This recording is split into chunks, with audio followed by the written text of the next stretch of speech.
Дөрөвдөх нь болохоор хийгээгүй бол хизээж амсахгүй. Сайн юм тэр жаргалын үндэс болсон тэр сайн үйлийг хийгээгүй бол хичнээн би жаргая гэж бодоод жаргахгүй.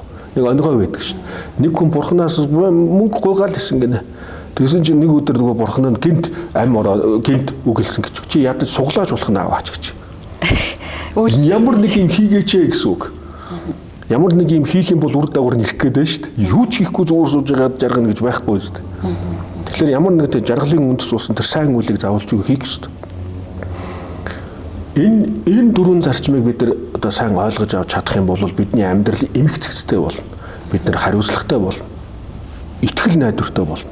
Миний жаргал чинь ирээдүйн жаргалаар миний хийсэн үүлийн сайн үлийн үр дагаварт ирэх юм байна гэдэг итгэл найдвартай болно. Миний одоо амсаж байгаа энэ янз бүрийн зовлонгууд чинь урд нь миний хийсэн үлийн үр дагавар юм байна гэдгийг ойлгоод авах юм бол илүү тайван амгалан болно. Таагүй үйл явдал тохиолдоход бид бусдыг л буруутгаад байдаг. Тэр дээрээс нь бүр битгэл бурхныг ч буруутгадаг үстэй. Бурхан надад хүн нэг таагүй үйл явдал тохиолдчих үед хүн дөр өвдсөн үедээ ч юм бурхан надад яасан хатуу ханддаг юм бэ гэж боддог хүмүүс өндөөх байдаг.